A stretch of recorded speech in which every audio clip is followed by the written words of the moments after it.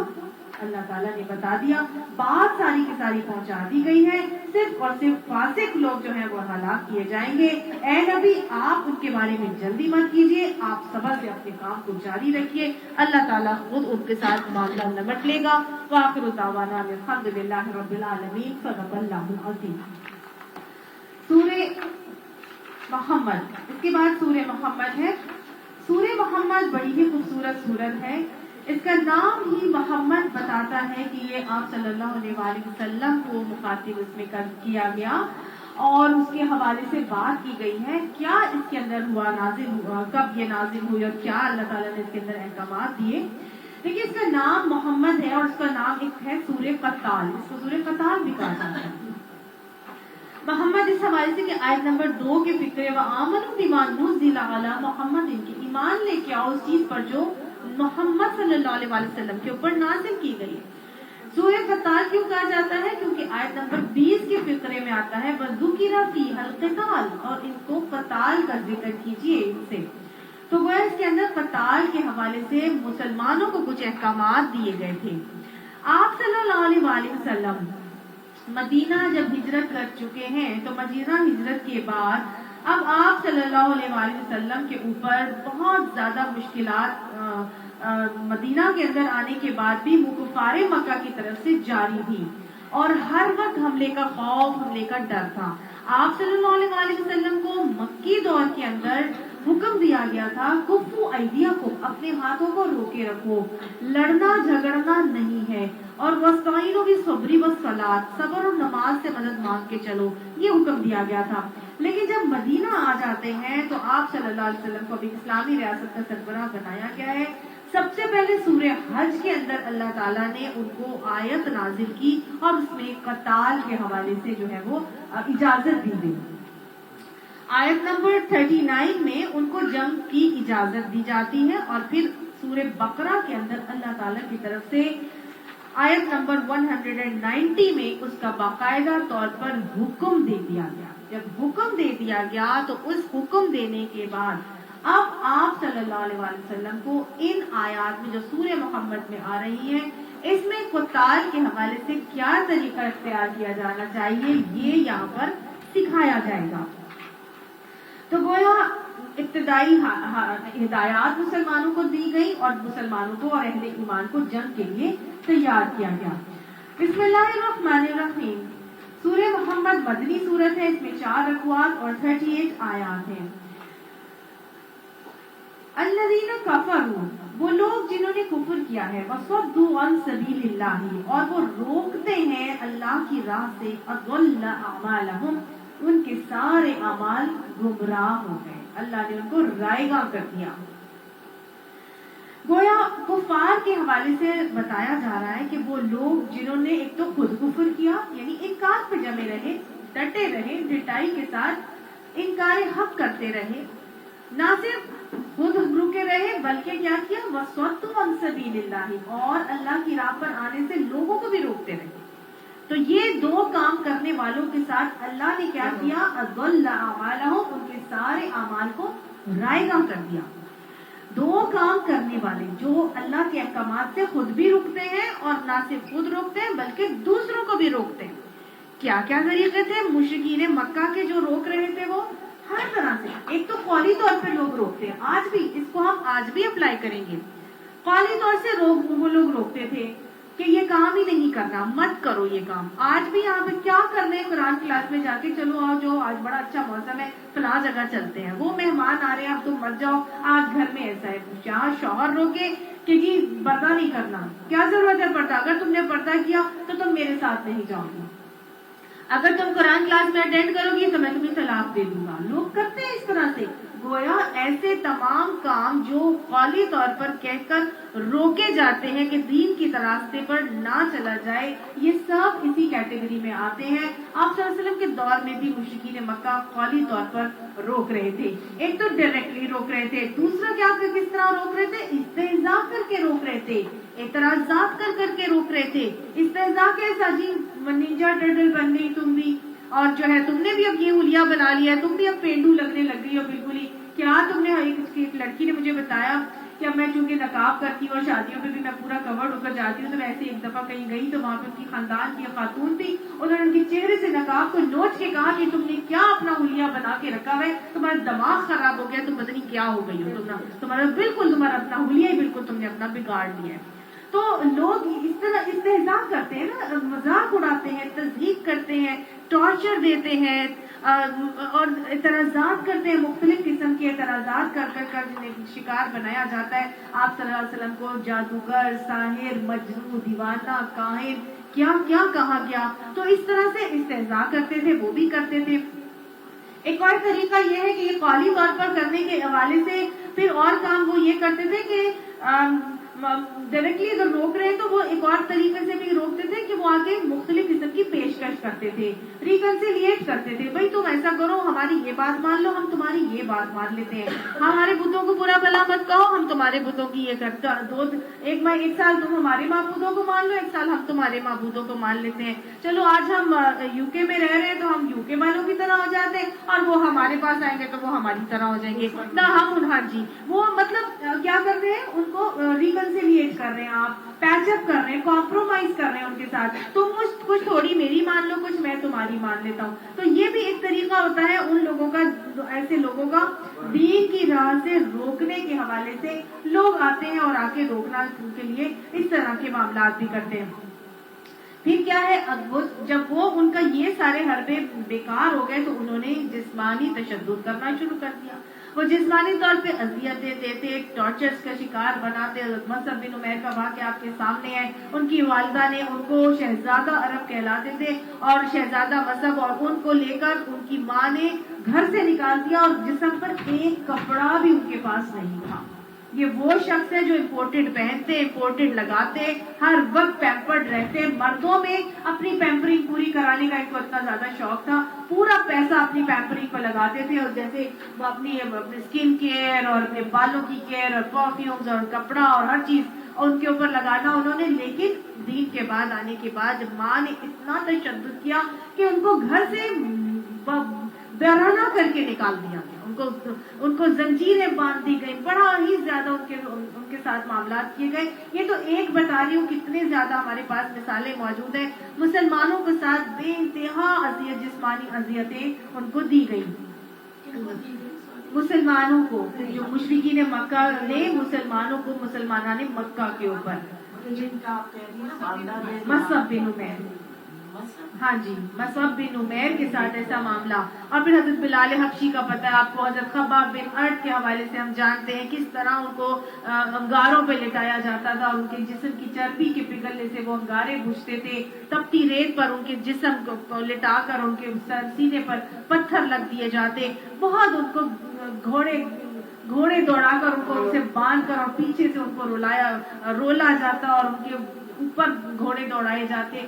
بے انتہا ٹارچرز. ہمارے تو ایسی تکلیفیں ہی نہیں آئی آج بھی. لیکن جو لوگ کنورٹ ہوتے ہیں اپنے خاندان میں، کرسچینٹی کو چھوڑ کے اب اسلامک ہو جاتے ہیں اور مسلمان ہو جاتے ہیں، تو ان کے لوگ جو ہے ان کو نکال دیتے ہیں، ان کو ایکسیپٹ نہیں کرتے، ان کو بہت زیادہ تنگ کیا جاتا ہے. آج ہمارے یہاں پہ بہت آپ کو لوگ ملیں گے اس طرح. تو گویا ان کی جو فیملی ہے ان کو ایکسیپٹ کرنے اور اون اپ کرنے سے انکار کر دیتی ہے، اور ان کو مختلف قسم کے ٹارچرز کا شکار بنایا جاتا ہے. تو یہ ان کا ایک طریقہ تھا جو کہ وہ آپ صلی اللہ علیہ وسلم اور مسلمانوں کے ساتھ کر رہے تھے. جسمانی ہر قسم کے تشدد. اور وہ جو میں نے ابھی ہم نے آپ کو بتایا سورہ احقاف میں جس طرح انہوں نے سوشل بائیکاٹ کیا تھا، ان کا 3 سال تک ان کو چمڑے بھگو کر جو ہے وہ چوسنے پڑتے تھے، جڑی بوٹیاں کھاتے. وہ لوگ جو شہزادیاں تھیں، عرب کی شہزادے اور شہزادیاں، آپ صلی اللہ علیہ وسلم کے جو خاتون تھی حضرت خدیجہ الکبریٰ، وہ کیا تھی؟ وہ رئیسۃ العرب تھی. اتنا ان کے پاس مال تھا کہ عرب کے جتنے تاجروں کا مال ملا لے تو اتنا مال نہیں تھا جتنا حضرت خدیجہ تنہا کے پاس مال تھا. اتنا مال. تو ان کی بیٹیاں جو تھیں وہ کیا ہوں گی؟ ان کی بیٹیاں کیا ہوں گی؟ شہزادیاں ہوں گی. تو وہ شہزادیاں تھیں اور ان کا حال دیکھا آپ نے کیا ہو گیا تھا ان کا، اور وہ جو ہے کس حال میں پہنچ جاتی ہیں. اور حضرت خدیجہ تو بالکل ہی تاب نہ لا کر بعد میں ان کی ڈیتھ ہی ہو جاتی ہے. تو اتنی تشدد اور اتنی جسمانی اذیتوں کا ان کو شکار بنایا گیا.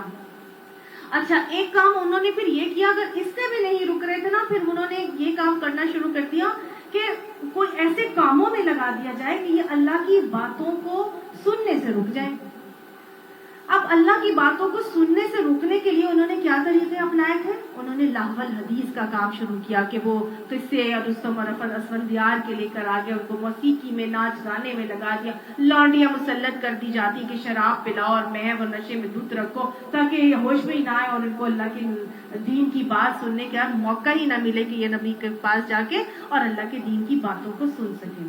اس زمانے میں تو یہ لاول حدیث کے کام کیے جاتے، لونڈیاں مسلط کی جاتی تھی، آج بھی تو یہی کام کیا جا رہا ہے، آج بھی تو یہی ہو رہا ہے. کیا لاول حدیث ٹی وی کی صورت میں، یہ نیٹ اور انٹرنیٹ اور یہ فیس بک کی صورت میں اور یہ چھوٹے چھوٹے ویڈیوز کی صورت میں اور یہ فلمیں اور سوپ ڈرامے اور سیریلز اور سب کیا ہے، اور یہ کرکٹ کے میچز 5 دن کے ٹی وی کے آگے بٹھا دیتے ہیں، نہ نماز کا ہوش نہ کسی چیز کا ہوش، سارا دن ٹی وی کے آگے بیٹھے ہوئے. یہ سب کیا ہے کہ دین کا ہوش ہی نہ رہے اور اللہ کے دین کا جو اصل مقصد ہے اس مقصد حیات ہی بھول جائیں.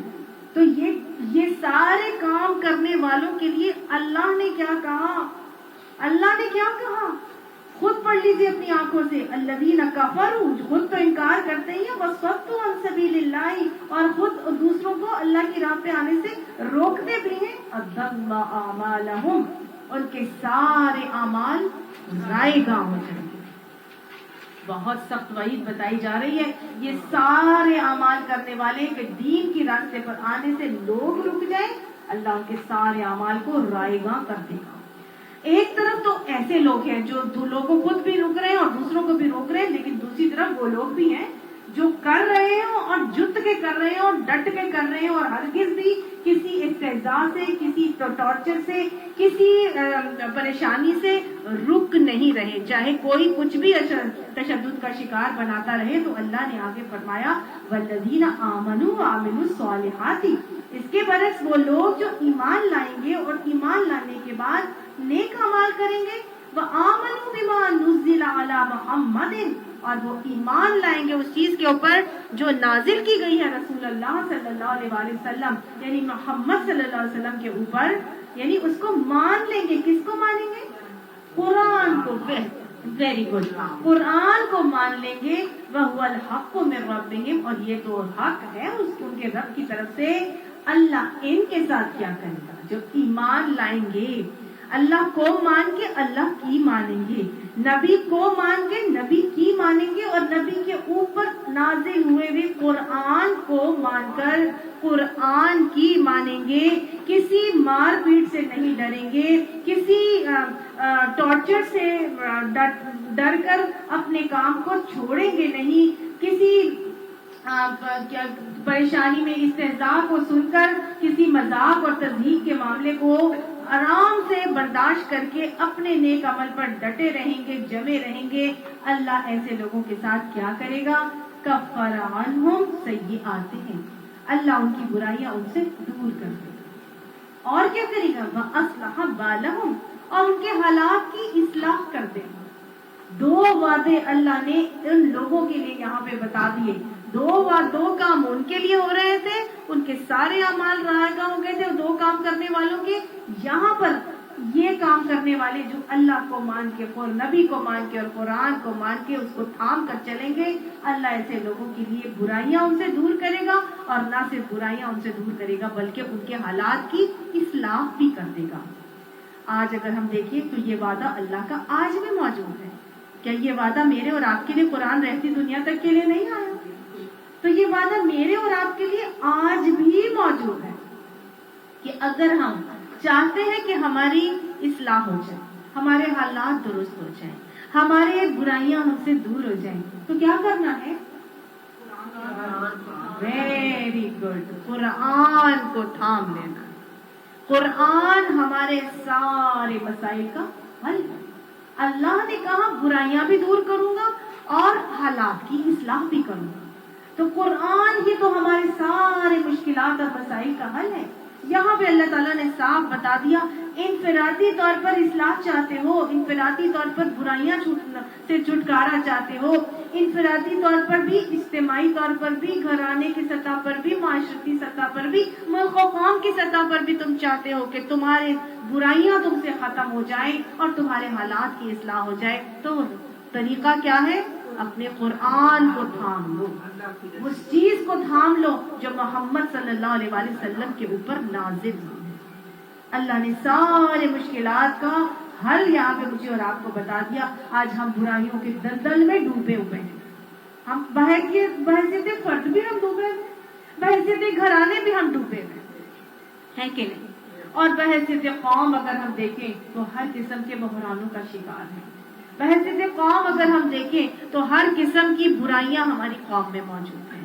بحیثیت قوم اگر ہم دیکھیں تو ہر قسم کی پریشانیاں، بے فسق و فجور، فحاشی اور عریانی کا طوفان ہماری قوم کے اندر موجود ہے کہ نہیں؟ ہمارے خاندانوں کے اندر موجود ہے کہ نہیں؟ تو اگر ہم چاہتے ہیں کہ ہماری برائیاں بھی ہم سے دور ہو جائیں، ہمارے حالات کی بھی اصلاح ہو جائے، تو ہمارا رویہ صرف اور صرف وہی ہوگا جو اللہ چاہتا ہے. اگر یہ رویہ ہمارا ہو جائے کہ ہم قرآن سے جڑ جائیں تو پھر انشاءاللہ اللہ ہمارے سارے معاملات کو درست کر دے گا. ہمارے بگڑے حالات درست ہو جائیں گے، ہمارے آئے ہوئے طوفان چھٹ جائیں گے اور ظلم و زیادتی کا خاتمہ ہوگا. ملک بدحالی سے خوشحالی کی طرف آئے گا، گھرانے بدحالی سے خوشحالی کی طرف آئیں گے، ساری برائیاں ختم ہو کے نیکیاں اندر آئیں گی. اللہ تعالیٰ یہ کام کریں گے. میرا اور آپ کا کام نہیں، یہ کون کرے گا؟ اللہ کرے گا. یہ کیسے کرے گا؟ اس قرآن سے جڑنے سے کرے گا. یہ قرآن ہمارے سارے کے سارے مسائل کا حل ہے. اللہ ہمیں اس کو صحیح طریقے سے پڑھنے کی، اس کو سیکھنے کی، اس پر عمل کرنے کی توفیق عطا فرمائے. ذالک بأن الذین کفروا، یہ اس لیے ہے کہ اللہ نے یہ کام کیوں کیا؟ اس لیے کہ جو کفر کرنے والے تھے اتبعوا الباطل، وہ باطل کی پیروی کرتے تھے. یعنی کہ کفر کرنے والوں نے تو باطل کی پیروی کی تھی. وَأَنَّ الَّذِينَ آمَنُوا، اور جو ایمان لانے والے تھے اتبعوا الحق من ربهم، وہ اپنے رب کی طرف سے اس حق کی پیروی کرتے تھے جو ان کے رب نے ان کی طرف نازل کیا تھا. یہ کیوں ہوگا؟ اللہ نے صاف بتا دیا. اصلاح بالہم کیوں ہوگا؟ حالات کی اصلاح کیوں ہوگی؟ کیونکہ باطل تو ہے، وہ تو باطل کی پیروی کرتے رہتے کافر، لیکن ایمان لانے والے اس حق کی پیروی کر رہے تھے جو اللہ نے بھیجا تھا. کذالک یضرب اللہ للناس امثالہم، اللہ سبحانہ تعالیٰ اسی طرح سے لوگوں کو ٹھیک ٹھیک ان کی حیثیت بتائے دیتا ہے.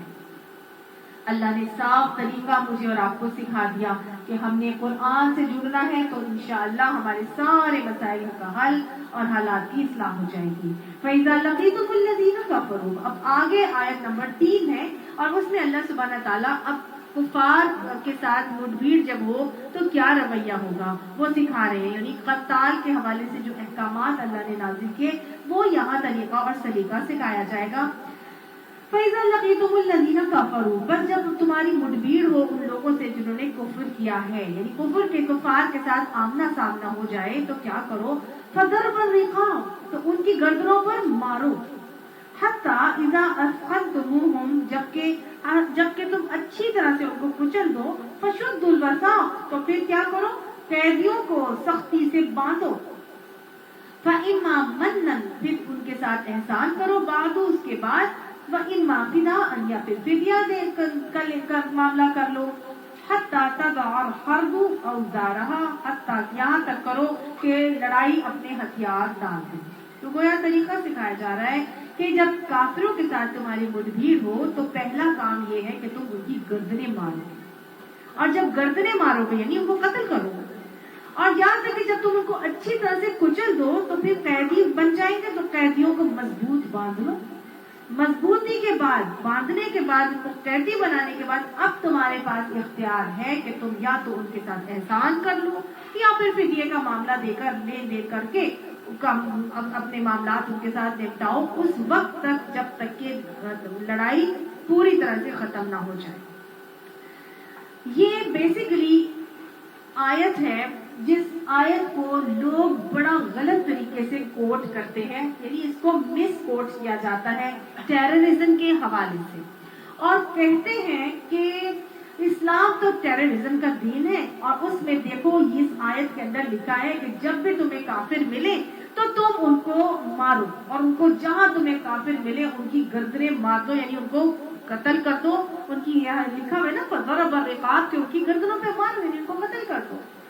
تو یہ اچھی طرح سمجھ لینا چاہیے ہم کو کہ ہمارا دین ٹیررزم کا دین نہیں ہے.